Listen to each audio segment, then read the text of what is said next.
Okay, so kicking things off, we're talking about the digital workforce here.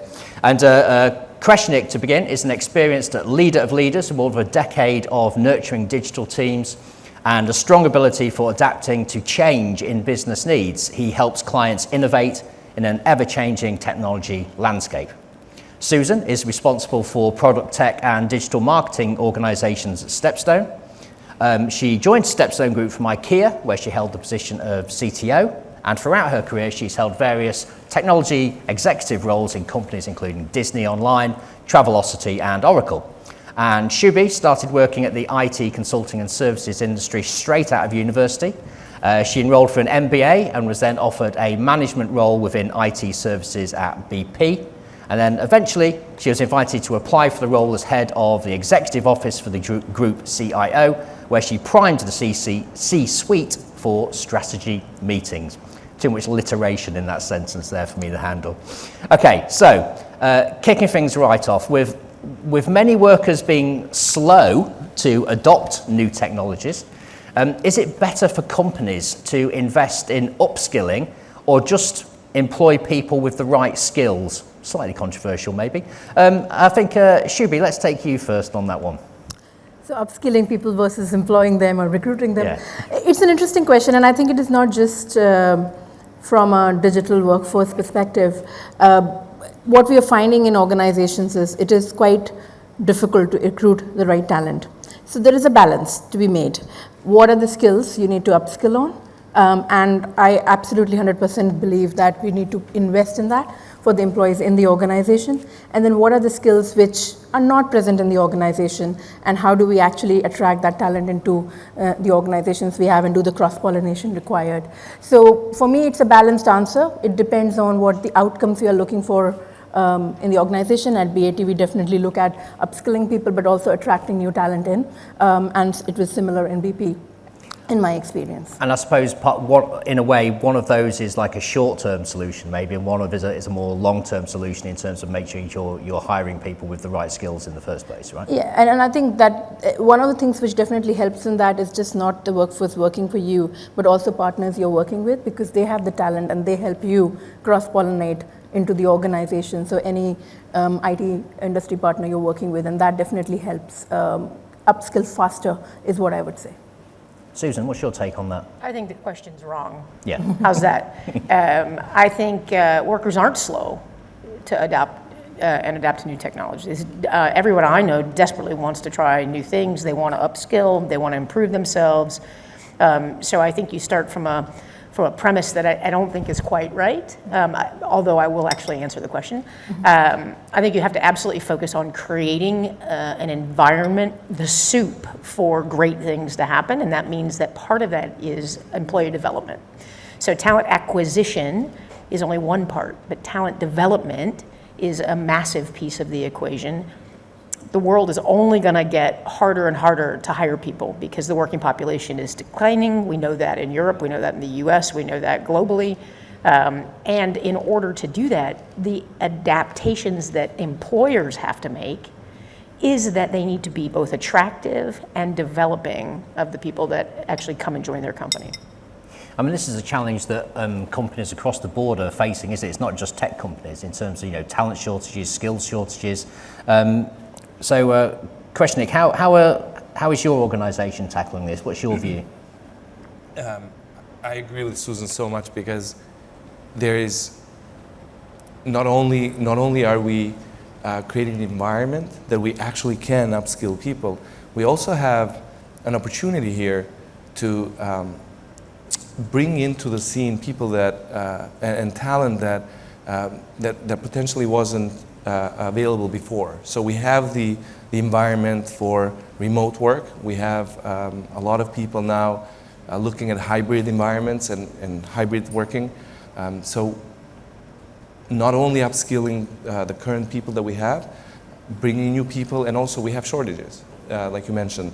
We have the Great Resignation is pretty real, especially in North America right now.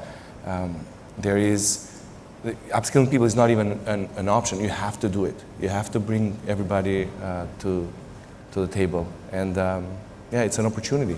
in my opinion. It is an opportunity, you're right, but you mentioned there the Great Resignation, for instance. Do you think that, bearing in mind we could be, and I am going to say the R word, recession, for the first time today, bearing that in mind, is the Great Resignation, surely that's just going to spin things on its head, right? Because employees are going to be looking for a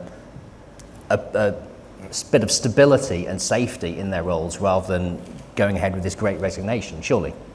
At Klick right now, we're one of the, so we can't talk about culture as much anymore in terms of culture in the office.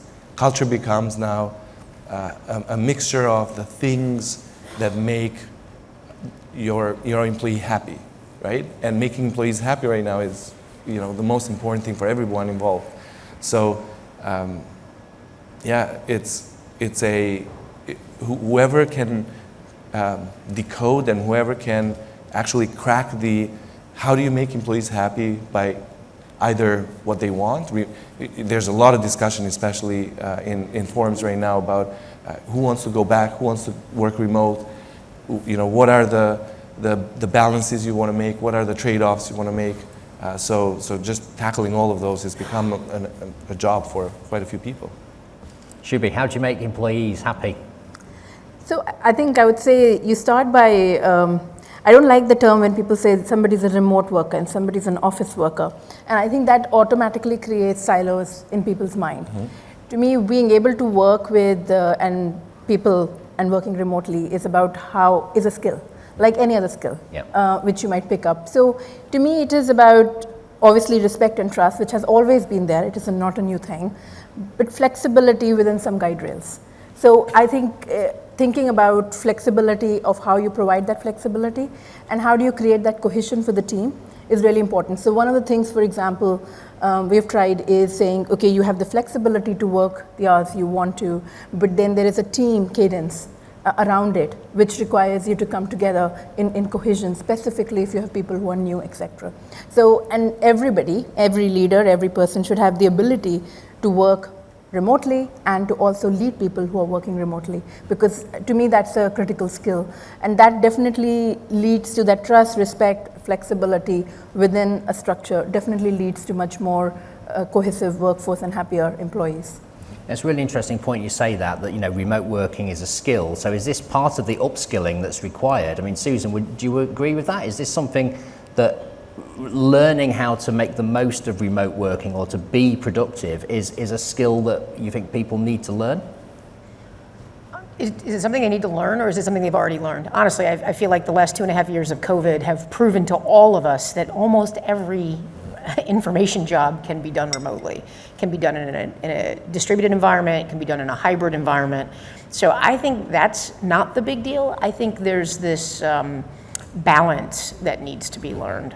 I think part of the Great Resignation you're seeing is because, yes, we figured out technically how to work from home, how to sit at our desk, how to keep the cat from writing emails that we don't want to have happen, right? We figured that out.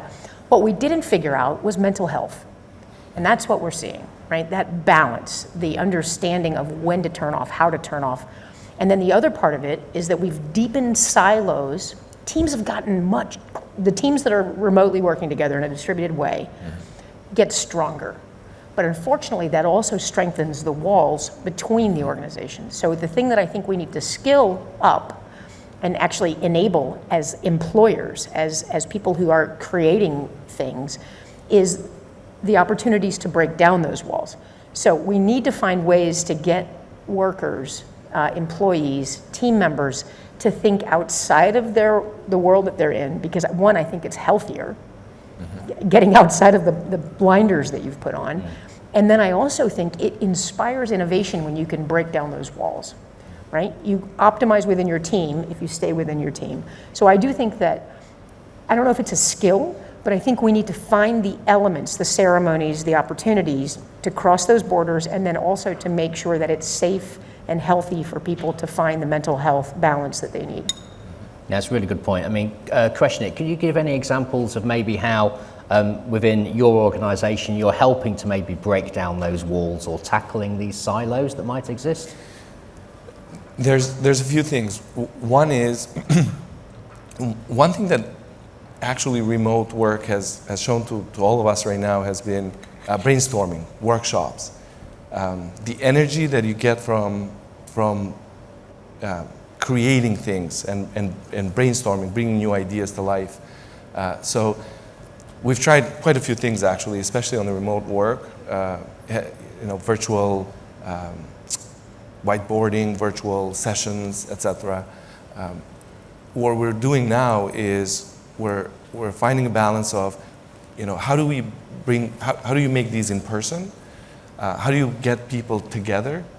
Once those ideas are generated, once those thoughts are part of the work, then how do you implement them? And what we find most of the time is that ideas are better in person, and then implementation could be, you're almost breaking the walls by bringing people together, generating those ideas, getting those work sessions going, and then you let people go, and wherever they are, it doesn't matter, but now they can be on their own in implementation. So that has seemed to work pretty well, and it's starting to work. It's also a good way to keep the balance as well.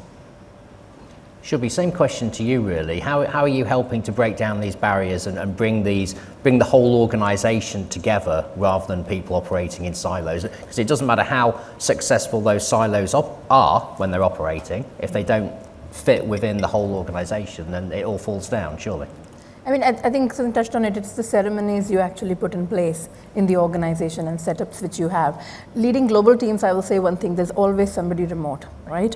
So it's not as if everybody always comes into the office. They are always in different countries. And I don't believe I've had a day in which I have not spoken to everybody only in the UK or only in London. So I think we always had those ceremonies in a certain way to bring that group together in global teams. They have to be overemphasized now. Is what I think. Sometimes things like cross-functional or cross-team stand-ups are really helpful in doing that. So you do them once a week, you get everybody in, quick conversation, challenges, fun, achievements, and even if they have nothing to do with each other and people pick on ideas and they run with it. And that's what I've noticed. So I think the one way to break silos is to get people together more frequently, but for very short duration, so that you don't inundate them with long meetings of hours together when they're actually remote or in different countries for that matter. So it's finding those things, what works for your organization. I would really encourage to look at what has worked in the past, because I think people think we were working in a certain way. We had COVID, everybody started working in remote way, and now we have to reinvent all these things and figure out new things. Most organizations, if they're not very local to a particular office and run globally, and in technology for sure that is the case for majority, already had that pattern. So how can they pick those things which were already intrinsic in their culture and highlight them? That would be my view, and that's definitely something which we are trying as well. Mm-hmm. Okay, now a lot of organizations are adopting the hybrid model, right, as the way forward. And hybrid offices, they can be an attractive prospect when it comes to attracting and retaining employees. I mean, I certainly know I prefer to go into the office a few days a week, because you end up having conversations that would not happen if you were pre-planning meetings to discuss certain topics. That's where the creativity happens. It's that classic water cooler moments, I suppose, that make all the difference. But how can businesses work to ensure that hybrid setup also works for remote workers, and that the remote workers feel part of that organisation as well? Susan, you first. I think there's a couple of things. One is, I actually, back in the day when you would look at a job, someone would say, what percentage of travel you have? I think the new currency is not travel, it's in-person collaboration. So that every job, and it will depend on the job, should say that's a 10% in-person collaboration, that's a 50% in-person collaboration, that's 100%, right? If we get that language, that kind of currency understood, that also makes that very aware. So I think that's one thing. And that, you say organizations, every team is different. So that's the other thing, understanding that teams are different. We have a sales organization, for example, at our company. It's important for them to sit shoulder to shoulder and talk about the victories, right? To get inspired by that, and also to lift up from some of the, the failures or some of the rejections or whatever the things that come with that. So really understanding that teams are different. And then I think there are practices you can put in place. We have 100% remote teams. They have a manifesto. This is how we interact. This is what our policies are. This is our requirements. Here's what we expect you to do. We expect you to walk away from the desk every hour. We expect you to always have the camera on. We expect you to have a high-def camera. There are just sort of things that you can do. And then in hybrid places, what we've started to do is even if we were all sitting in the same room, we would put on our video conference. And we would get one microphone in the room so that the people who are at home are not at a disadvantage. Now they can see all of our faces, they can see our expressions and what we're doing. So I think there are a number of things that you can do, and one is just understand that adaptability is key and that currency is so important to agree on as a team. That's really interesting because that becomes complicated, I suppose, from a HR point of view then, because you're effectively having different teams or different individuals, depending on the nature of their work or their role, having different working conditions effectively, right? Different terms. Can that work across a large organisation, or is that difficult to maintain then? Because you might have some people who say, well, why do I have to come into the office 3 days a week when this person can work remotely all the time? It's starting. This is like literally one of the main issues we're all having, I think, and we're going to have to deal with it. What I'm noticing is, though, it seems like a good idea to have something at the org level and then have some flexibility between the teams, because even their work might be different, right? A development team might work a little differently than a creative design team, right? You might have project management that might need to be in the office a bit long, right? Like you might have those differences just in the nature of the information flow that they have and the artifacts that they produce. So I agree with Susan in terms of how every team is set up, but something at the org level, absolutely, because you're going to get, it's going to be, this is tricky, right? This is going to be something we're all going to have to figure out. Okay. Right, are there any questions from anybody in the audience? Oh yes, there is a hand up there. Do we have a microphone available? Nick, thank you. If you could just start by stating your name and which company you're from, please. And if it's a question for a specific member of the panel, please state so. Hi, so I'm Catherine and I'm from a regulatory intelligence firm called Vixio. I'd like to ask the entire panel, are we waiting for a new technology that allows people working from home or online to interact and collaborate more effectively? To become what? Yeah, sorry, could you repeat that? I didn't hear it very clearly. Are we waiting for a new technology that allows working from home collaboration to be more effective? And I don't want to suggest the metaverse, but that's the only thing I can think of right now. She's gone early with the metaverse there. Okay, who wants to tackle that first? Go ahead. Okay, so it's basically about fully immersed technology that would take care of the main one, in my opinion, is brainstorming, workshops, all of that, including every other aspect of being in person. What I find, and this is more personal, is the energy is never going to be there completely virtual, or maybe it will, when we transfer energy or something. But there's a certain energy when we're brainstorming together that it's not just about the effectiveness of information flow. It's literally the way we interact, the way we kind of understand each other, the way we read the room, the way the energy flows in the room. I don't know if we can solve that by tech. Maybe in the future, but I don't know. I mean, if I may add, maybe a little bit cynical view, maybe, but we've tried virtual environments for many other things in the past. It's not the first time we're coming across it. Could it work for a particular use case? Yes, absolutely. But from an organizational perspective, you have to look at commercially what you're trying to put in.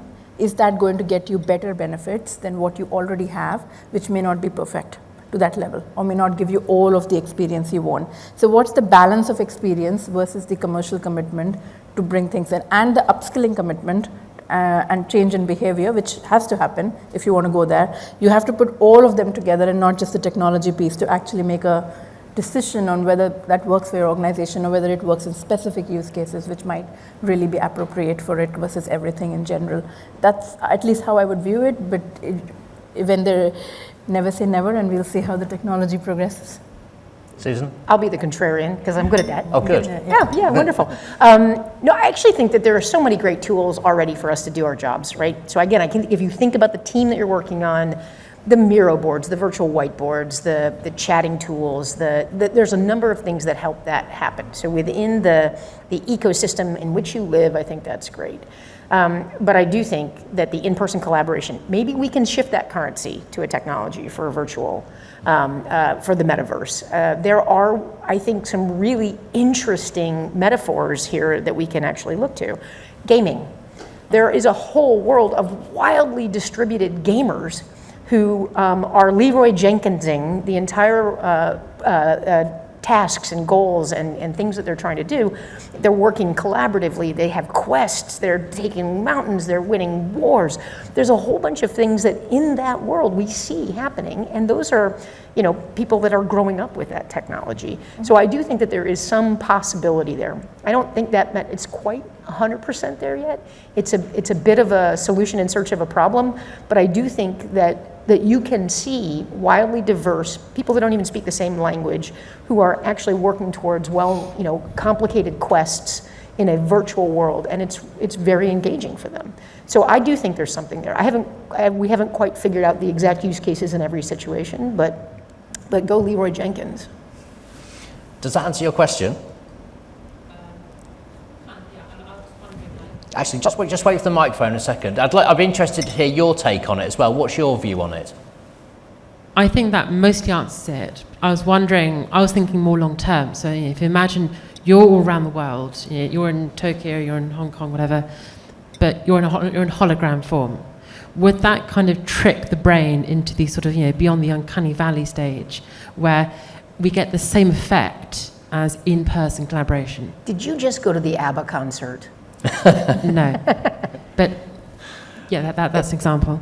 It's a great example. Okay, so if we were holograms interacting here, we were in all four corners of the world, would we be having the same kind of interaction and the same level of discussion if we were virtual, or is the power of live, in-person, face-to-face stronger?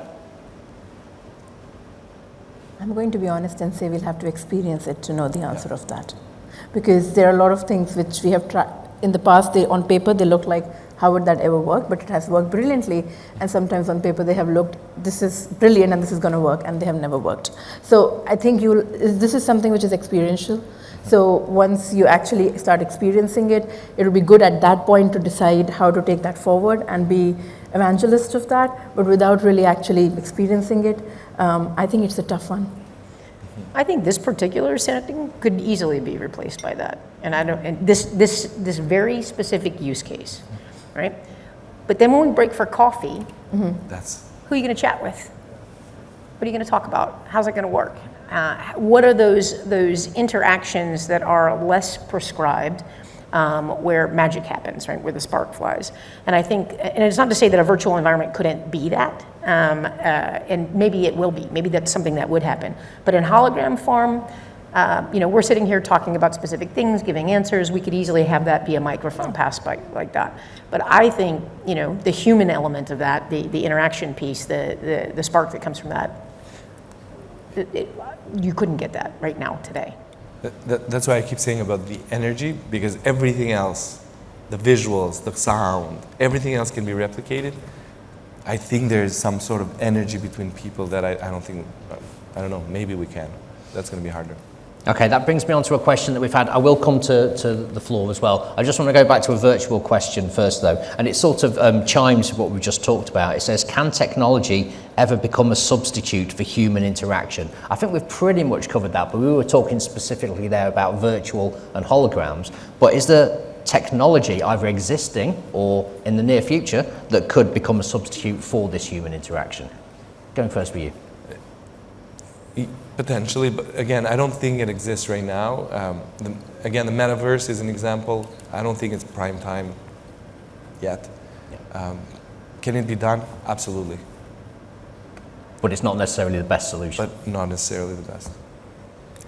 I would say it's already doing that, because I've got a toddler at home who talks to Alexa as if he's talking to me, right? Questions, everything.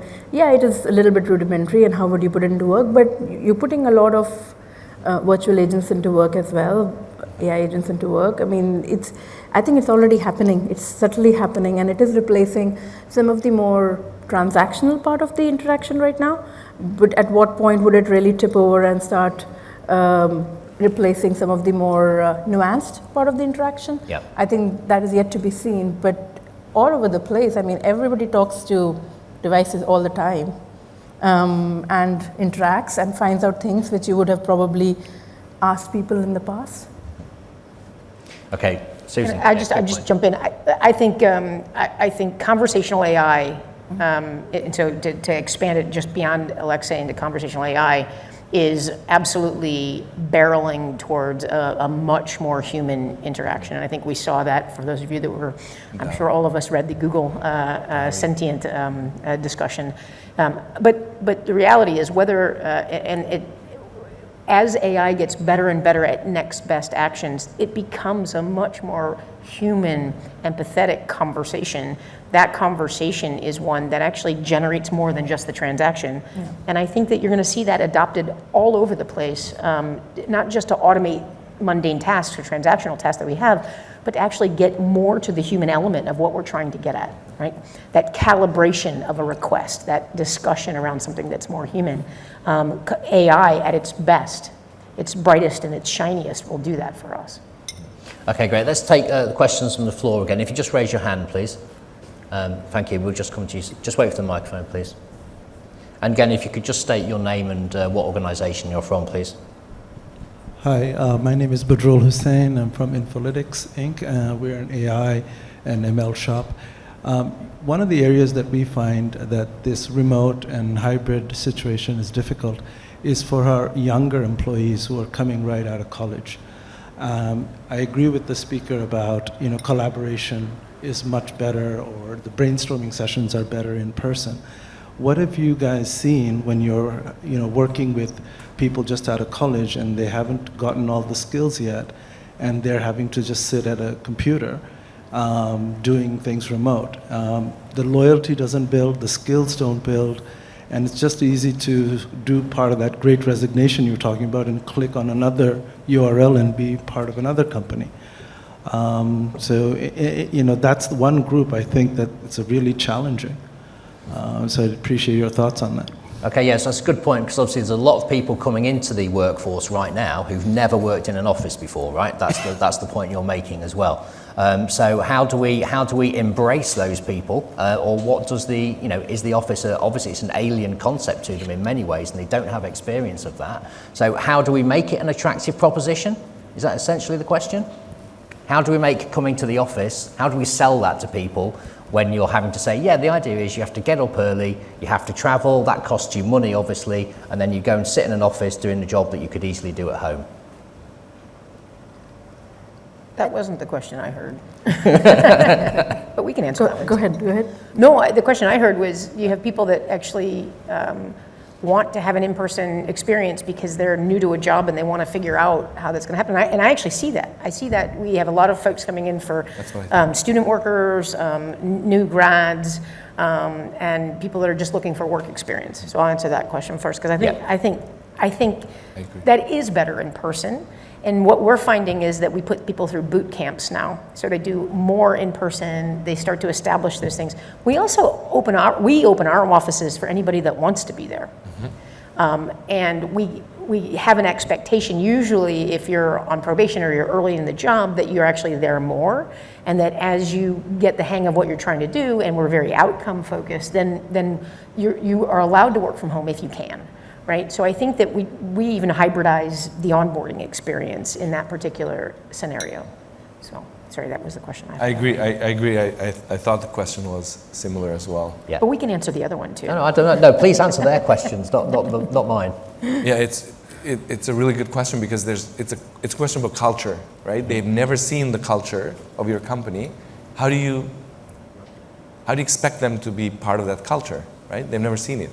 So, but what is your new culture as well, right? And how do you create it, especially with new people coming in? And again, I think the follow-up to the question was also because once it becomes transactional, it's transactional everywhere. So you can't actually retain people anymore. It's actually a really tough problem we're all going to face. One of the things we've done though has been, again, finally in Toronto where our main offices are, things are opening up a bit. So at least we're bringing people in for a few days to at least experience a bit of it, and then we're defining also a remote culture as well. So what would be our remote culture, or even hybrid? What does it mean? What are our values? So we're almost redefining our values now to create that new culture, so that they can come to something that they can see and read and experience and have. Yeah. Okay, final thought from you, Shubhi. I think my final thought would be, I agree with what's being said about defining the culture, how do you work through, but that culture is being defined for people we don't really understand at this point. So I would say that them helping define that culture is important. And thinking about the skills as you mentioned, right? So yes, there are some skills which they don't bring, but there is a whole gamut of skills which can be cross-pollinated to others, which they do bring. So how do you actually put that in the forefront versus looking at, here are the skills and culture I have, and now how can I make them happy in this pool of or thought of skill and culture? I think the thinking around that has to change in the organizations in terms of what they bring as the new workforce coming in, and what culture they want and expect, and that helps. And yes, it's sort of finding the medium ground between that. Okay, so it's finding a medium ground. So it has to be a culture that works, obviously, for your existing workforce, but also the new workforce that you're trying to attract as well. So it's about adapting the culture across the entire business, right? Mm-hmm. Yes. Yeah. Okay. All right. Are there any more questions on the floor? No. Okay. Perfect. Well, that's all we've got time for, actually. So it rounds it up nicely. So thank you very much to our panelists, to Kreshnik, to Susan, and to Shubhi. Thank you very much. Thank you. Okay. Thank you, guys.